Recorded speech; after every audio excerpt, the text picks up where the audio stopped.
तैयारे को उड़ान भरे अभी 5 मिनट ही गुजरे थे कि पूरा जहाज अलार्मिंग साउंड से गूंज उठा।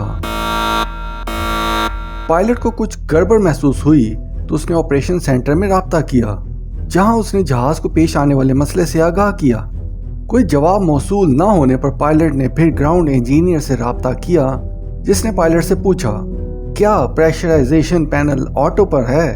लेकिन उस वक्त तक पायलट ऑक्सीजन की कमी की वजह से हाइपोक्सिया का शिकार हो चुका था। उसने इंजीनियर की बात का कोई जवाब ना दिया और अमले से कहा, मेरे कूलिंग सर्किट ब्रेकर्स कहाँ हैं? ये वो आखिरी आवाज़ थी जो हीलियोस एयरवेज 522 के इस तैयारे से सुनी गई और इसके बाद तैयारे का ज़मीन से राब्ता मुनक़ता हो गया। और फिर कुछ देर के बाद दुनिया ने ये खबर सुनी कि ये तैयारा गिरकर तबाह हो गया है। Helios 522 is down on Gramatico Hill. Over. नाज़रीन, इस तैयारे को क्या हादसा पेश आया? तैयारे में कितने अफराद सवार थे? क्या इस हादसे की वजह इंसानी गलती थी? इस तैयारे को हाईजैक किया गया या वाकई इसके हादसे में किसी ना नजर आने वाली मखलूक का हाथ था? आइए आज की इस अनमोल कहानी में इस पुरस्कार घोस्ट फ्लाइट के मुतालिक जानते हैं। नाज़रीन, साइंस और टेक्नोलॉजी ने बिलाशुबा इंसान की जिंदगी को नहायत आसान बना दिया है। बहुत से ऐसे काम जिनका कुछ अरसे पहले तक तसव्वुर तक नहीं किया जा सकता था, आज टेक्नोलॉजी की बदौलत बहुत आसानी से मुमकिन हो चुका है, बल्कि इसमें जिद्दत भी आती जा रही है। लेकिन यही टेक्नोलॉजी बाज़ औक़ात बड़े बड़े नुकसानात और हादसात का बायस भी बन जाती है।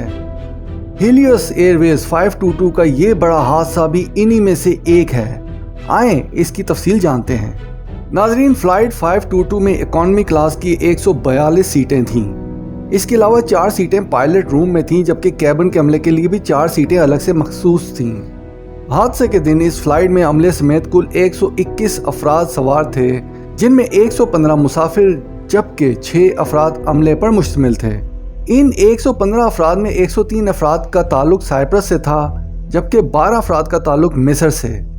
नाज़रीन, इस फ्लाइट के 59 साला कैप्टन हैंस जुर्गन मेर्टन थे, जिनका ताल्लुक जर्मनी से था और उन्हें जहाज उड़ाने का तकरीबन 35 बरस का तजर्बा था। इसके अलावा अमले के फर्स्ट ऑफिसर पैम्पस चार्लेम्बस थे, जिनकी उम्र 51 बरस थी, जो हीलियोस एयरवेज के साथ पिछले 5 बरस से मुंसलिक थे। नाज़रीन, ये हादसा 14 अगस्त 2005 को पेश आया, लेकिन इस हादसे से कुछ दिन कबल इस जहाज को लंदन से वापस लाया गया तो जहाज के अमले ने ग्राउंड इंजीनियर्स को तैयारे में कुछ फनी खराबियों के मुतालिक इतला दी। अमले के मुताबिक जहाज का एक दरवाज़ा मुंजमद हो रहा था, जबकि सर्विस डोर से भी कुछ अजीब सी आवाज़ें आ रही थीं। इंजीनियर्स ने तैयारे की मुकम्मल जांच पड़ताल करने के बाद प्रेशराइजेशन लीकेज को मैनुअली चेक किया और बेध्यानी में इसको ऑटो करने के बजाय मैनुअली ही रहने दिया। सर्विस होने के बाद तैयारा एयरपोर्ट पर वापस आया तो अमले की जानिब से भी इसे 3 मुख्तलिफ तरीकों से चेक किया गया। फ्लाइट से पहले भी चेक किया गया, फिर इंजन स्टार्ट होने के बाद चेक किया गया, जबकि तीसरी बार टेक ऑफ करने के बाद भी इसकी चेकिंग की गई।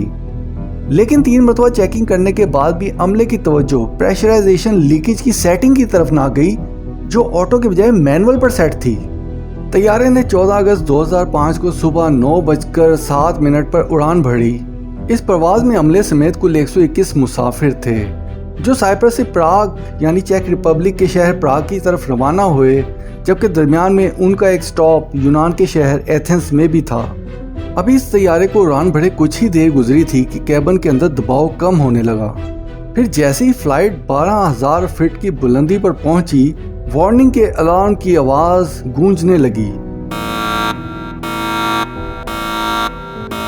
इस वार्निंग को अमले ने गलती से फ्लाइट टेक ओवर वार्निंग समझ लिया, जो जहाज की उड़ान भरने से पहले सुनाई देती है। याद रहे, ये दोनों अलार्मिंग आवाजें एक जैसी ही होती हैं। नाज़रीन, फिर कुछ ही लम्हों के बाद कॉकपिट और हेड पैनल में कई वार्निंग लाइट्स ऑन हो गईं और हवा और ऑक्सीजन की कमी के बायस आलात को ठंडा रखने वाले फैंस ऑन हो गए और सबसे बढ़कर मास्टर अलर्ट लाइट भी ऑन हो गई। फ्लाइट चंद ही मिनटों में 18,000 फीट की बुलंदी पर पहुंची तो ऑक्सीजन का दबाव मजीद कम हो गया और मुसाफिरों के ऑक्सीजन मास्क गिरकर उनके सामने आ गए। जैसे ही मास्टर अलार्मिंग लाइट ऑन हुई, फ्लाइट के कैप्टन ने नीचे ऑपरेशन सेंटर राब्ता किया और हालात से आगाह करने की कोशिश की। कैप्टन ने ऑपरेशन सेंटर को बताया कि take off configuration warning on हो रही है और कूलिंग के आलात भी नॉर्मल हैं, जबकि इन आलात के मुतबादिल आलात ऑफ हैं। ऑपरेशन सेंटर को ये पैगाम देने के बाद कैप्टन ने उस ग्राउंड इंजीनियर से राब्ता किया जिसने प्रेशराइजेशन लीकेज को चेक किया था, लेकिन उस वक्त तक ऑक्सीजन लेवल मजीद कम हो गया। ग्राउंड इंजीनियर ने पायलट से पूछा क्या प्रेशराइजेशन लीक ऑटो पर है, लेकिन उस वक्त तक पायलट की हालत ख़राब हो चुकी थी।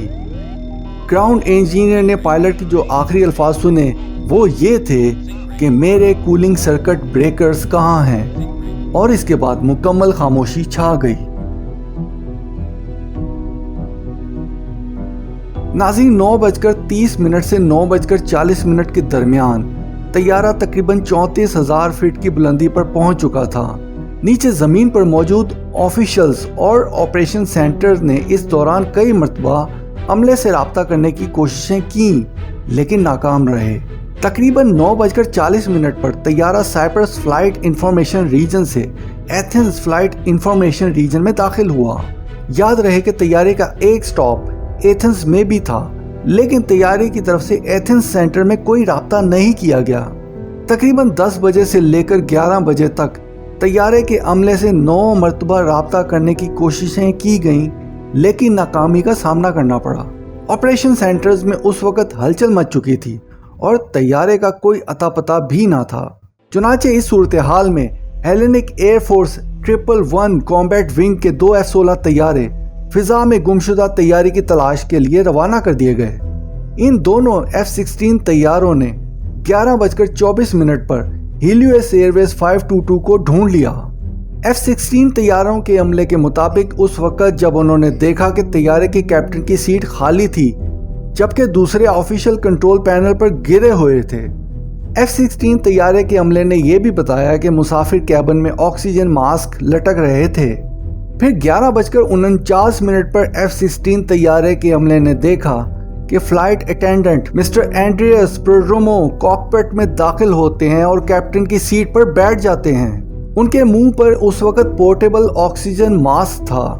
नाजरीन, फ्लाइट अटेंडेंट प्रोड्रोमो, जो कि यूके का कमर्शियल फ्लाइट लाइसेंस रखते थे, उस फ्लाइट 522 में वाहिद ऐसे इंसान थे जो कॉकपिट का लॉक खोलकर अंदर दाखिल हो सके, लेकिन वो कैप्टन नहीं थे और ना ही उन्हें जहाज उड़ाने का कोई तजर्बा था। F-16 के पायलट का कहना है कि इस वक्त जो हालात थे वो फ्लाइट अटेंडेंट के बस से बाहर हो चुके थे। उस दौरान प्रोड्रोमो की नज़र F-16 तैयारों पर भी पड़ी, लेकिन जैसे ही वो कॉकपिट में दाखिल हुए, तैयारे का बायां यानी लेफ्ट इंजन फेल हो चुका था। तैयारे के ब्लैक बॉक्स या रिकॉर्ड के मुताबिक उस वक्त चीखने चिल्लाने और मेडे यानी हमारी मदद करें की आवाज गूंज रही थी। तकरीबन 10 मिनट जहाज एक ही इंजन पर रहा और फिर अचानक दूसरा इंजन भी फेल हो गया। फिर कुछ ही देर के बाद तकरीबन 12:04 पर हीलियोस एयरवेज का ये तैयारा यूनान के कस्बे ग्रामेटिको के करीब गिरकर तबाह हो गया। ये कस्बा एथेंस से 40 किलोमीटर की दूरी पर था। नाज़रीन, हादसे के फौरन बाद लारनाका एयरपोर्ट पर एक इमरजेंसी मीटिंग हुई जिसमें साइप्रस के सदर टासोस पापाडोपोलोस भी शामिल थे। इस दौरान ये खबर जंगल में आग की तरह फैल चुकी थी और इस परवाज में सवार अफराद के रिश्तेदार भी इकट्ठे हो चुके थे। रिपोर्ट्स के मुताबिक इस वक्त तक हीलियोस एयरवेज के स्पोक्स पर्सन ने तमाम लोगों के सामने एक ही बयान दिया कि एथेंस और प्राग को जाने वाली इस परवाज में सवार तमाम मुसाफिर और अमले के अफराद यूनान के करीब एक कस्बे में हादसे का शिकार हो चुके हैं और उनमें कोई भी मुसाफिर बच नहीं सका। नाज़रीन, इस हादसे को खालिस इंसानी गलती माना गया क्योंकि फ्लाइट से पहले इसे अमले की जानिब से 3 मरतबा चेक किया गया था, लेकिन अमले ने प्रेशराइजेशन लीकेज की सेटिंग पर ध्यान ही ना दिया, जबकि उससे पहले ग्राउंड इंजीनियर की यह गलती थी कि उसने प्रेशराइजेशन लीकेज को ऑटो के बजाय मैनुअल पर छोड़ दिया।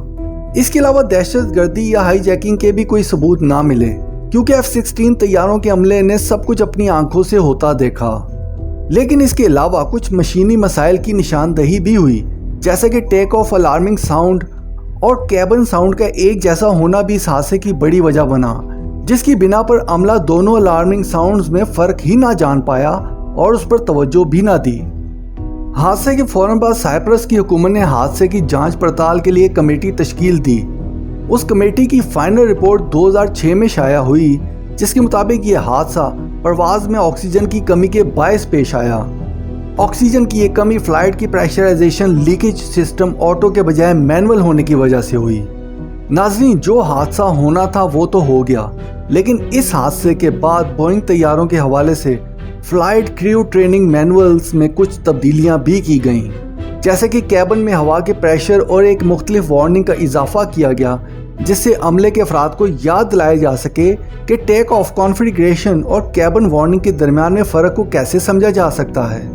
तैयारों के एयरक्राफ्ट मेंटेनेंस मैनुअल में 2 नए इजाफे भी कर दिए, जिनमें से एक ये था कि cabin pressure leakage system test करने के बाद ओवरहेड पैनल पर कैबिन प्रेशर मोड सिलेक्टर को हर वक्त ऑटो पर रखा जाना चाहिए, और दूसरा इजाफा ये था कि देखभाल के दौरान हटाए गए किसी भी अमले के ऑक्सीजन मास्क रेगुलेटर को सर्विस में छोड़ने से पहले दोबारा इंस्टॉल करने पर टेस्ट लाजमी किया जाएगा। नाज़रीन, आप सोच रहे होंगे कि हिलवेज एयरवेज का इतना बड़ा हादसा हो जाने के बाद क्या बना, तो इसकी दिलचस्प सूरत हाल ये है कि जनवरी 2006 में हिलवेज एयरवेज ने अपना नाम बदलकर ए-जेट एविएशन रख लिया। लोगों का कहना था ये इकदाम कंपनी ने अपना इमेज बचाने के लिए किया। फिर तकरीबन 9 माह के बाद कंपनी ने ऐलान किया कि वो 3 महीने के अंदर अपने तमाम एयरक्राफ्ट बंद कर रही है। कंपनी का कहना था कि उनके लिए कुछ माली मसाइल हैं, जिसकी वजह से उन्हें ये इकदामात उठाने पड़े हैं, लेकिन 2006 के इख्तिताम से पहले ही कंपनी ने अपनी तमाम सर्विसेज बंद कर दी। नाज़रीन, उम्मीद करता हूँ कि आपको आज की अनमोल कहानी पसंद आई होगी। अपनी राय का इजहार कमेंट सेक्शन में लाजमी कीजिएगा। अगली अनमोल कहानी में फिर मुलाकात होगी, तब तक के लिए गुड बाय।